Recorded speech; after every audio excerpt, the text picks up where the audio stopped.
Now we're heading to the bottom of the South Island with Cosmo Kentish Barnes. He's with farmer, inventor and rural entrepreneur Grant Lightfoot. We're at Falls Creek Road up there at Orepuke on the south coast. And I can see Orepuke and Te Waiwai Lagoon and the Hump Ridge Track and the fjords. And the beach down there is known as Gemstone Beach? Yep, Gemstone Beach. There's a lot of tourists calling to there. I saw actually there were quite a few camper vans parked up and we can see the bush behind us. Yeah. Gorgeous. Surrounded here by bush. It's nice up here, nice and quiet. And you farm deer here?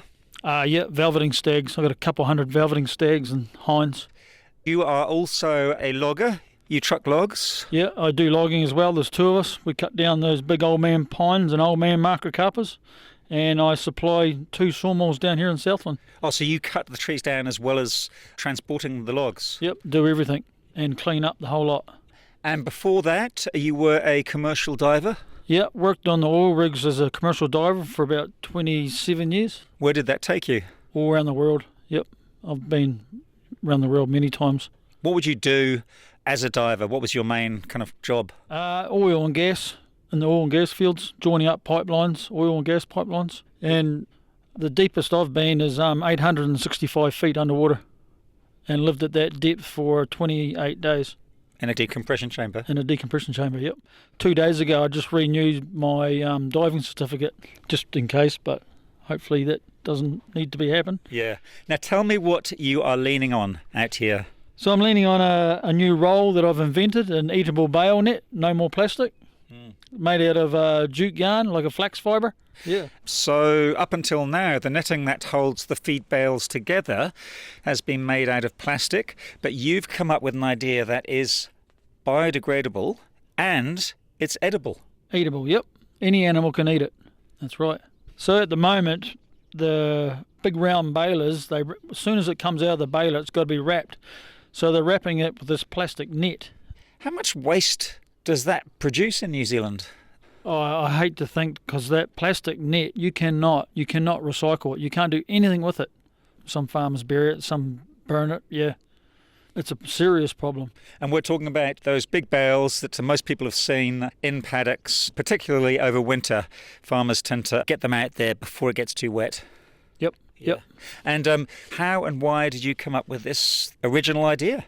So it was going back a wee bit, back in the chambers when I was sitting in there, you spend a lot of time in the decompression chamber and just sitting in there and thinking, and I was originally going to do it with hemp, but I went to America and talked to some people over there and the THC still into that. So for me, if I ever wanted to export to America, it was a no-no. So I've gone to something else and now I've come up with a new product, jute fibre.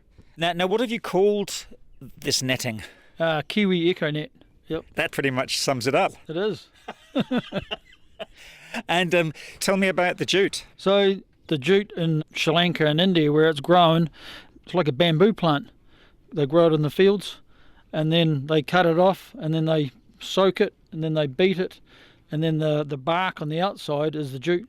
So when you came up with the idea, how did you make the first batch of netting? So we first started was me and my partner. We made hand knitted 50 metres of net.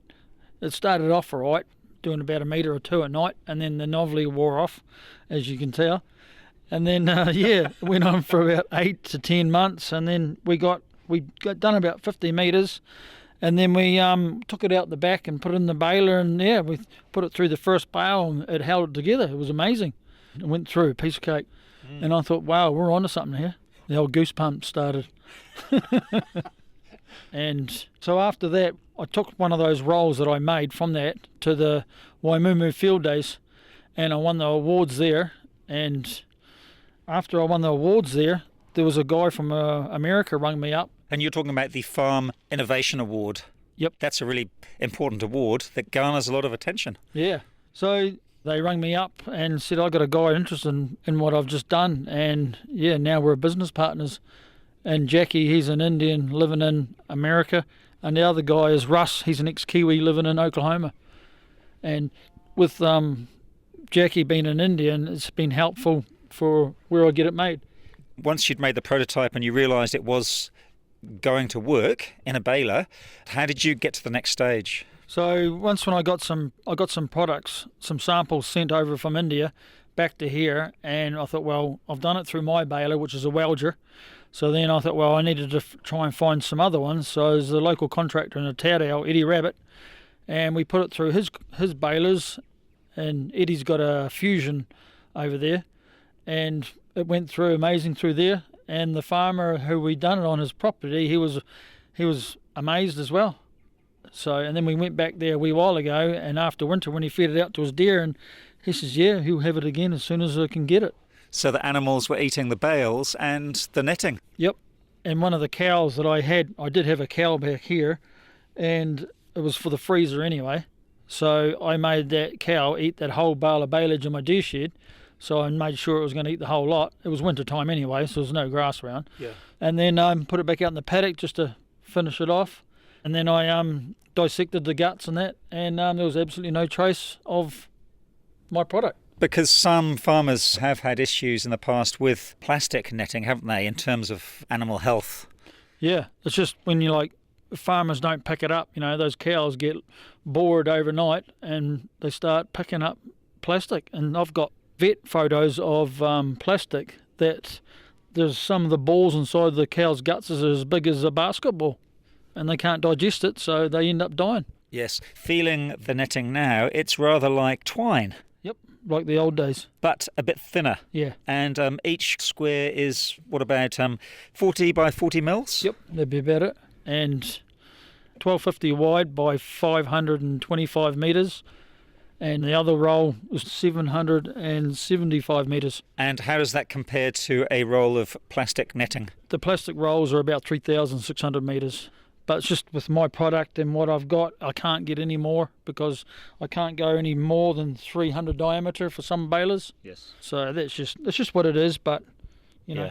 And it's wrapped around a tube. Cardboard. Or a cardboard tube, which goes directly onto a fitting in the baler. Yep. So you just slide it on. Just put it straight in. Close the door. And away you go. That's it. Yep. And how strong does it need to be? It's just as strong as plastic. Yep. It's just like hemp, just pretty much. Because it is quite tight over the bale, isn't it? Yeah, and it doesn't give. So yeah, when it comes out of the baler, it leaves a really nice bale. And so baleage is wrapped with that plastic on the outside. But hay, you got to go and put it in the hay shed straight away. You can't leave it lying around. Yep. And so while you were doing all the testing, were you also talking to a manufacturer? Meanwhile, I've been doing this. Yes. Yep. And Jackie, my partner, he's been helping me with it over in India. Have you been over there? Yeah, I've been there quite a few times. One of the factories there's over 10,000 people working in one factory. It's amazing. Where your netting is being made? Yep, Calcutta. So you've got an agreement with a big manufacturing company over there. Is the Indian government behind this venture? Yep, we've had meetings, and I've had meetings with the Indian government over there, and they're backing us 100%. And you said earlier that you were unable to secure any R&D funding from New Zealand. No, I tried, many places, and it's just too many loopholes to get to the right person. So did you approach Callaghan Innovation? I did go to Callaghan's, but no one was interested in me. So then, once when I got Jackie and them on board, I thought, well, I've gone offshore now, nothing in New Zealand now. Well, it's their loss. It is, exactly. That must have been quite frustrating, to say the least. Yep. And the money I've had to spend to get where I am, but hopefully it's going to pay off. Yes, and you're still having to drive a logging truck to keep things ticking over. Yep. I've got about 5 jobs at the moment, so I've still got to keep doing that, but like I said, it's going to pay off. What potential has this netting got in terms of global sales? Well, it's endless. I can't imagine what it's going to happen this time in the next couple of years. Are you talking millions of dollars? Millions and millions of dollars, hopefully. Because no one else is doing it. No one else in the world. Little old Grant from Orepuke. And what do local farmers think about this? They can't wait. Like the contractors, I got people knocking on my door. I got a book there full of orders already, but I just want to get it here first. How much is it going to cost now for a roll? What's it going to cost? For this roll here, the 525 metres is $220 plus GST. And the 775 metres is $320 plus GST. And how many bales will this roll here wrap? This one here, 525 metres, will wrap 50 bales. 50 bales, so that's $4 or $5 a bale. Yep. So this might cost a bit more for farmers, but it sounds like this isn't an issue. No, they hate the net. They hate it with a passion. Why? Because you can't get it off in the paddock. If you're in a Swede paddock or a chow paddock, you're trying to take that off, and it's just. And then sometimes there's a little piece on the bottom that they can't get off. Like some farmers, the workers and that, they don't bother picking it up. And another bonus thing is there, like you can do a week's taking off the plastic on the outside, and with mine you can leave my stuff on, and the bale's still nice to put the ring feeder over. Mm. And as well as the United States, are you targeting Europe? I'm looking at going over there in about the 10th of May to promote it, and then do a couple of weeks in Europe, and then go to America for a week or two to see some big ranches over there, and then home. And then I'll go back again in June to the big shows. I've been invited to the big shows over there, the Highlander shows, and I've got 2 shipping containers coming on the 15th of this month, which I want to try and sell throughout New Zealand and just get the end of the season here. So it's actually quite good, because this will be 365 days of the year. So when it's not this season here, it'll be a season somewhere else around the world. Yeah. So they're always going to be making baleage 365 days of the year. Kiwi eco-net inventor Grant Lightfoot talking to Cosmo at his Orepuke farm in Southland. To see some photos of Grant and his edible bale netting, go to rnz.co.nz/countrylife.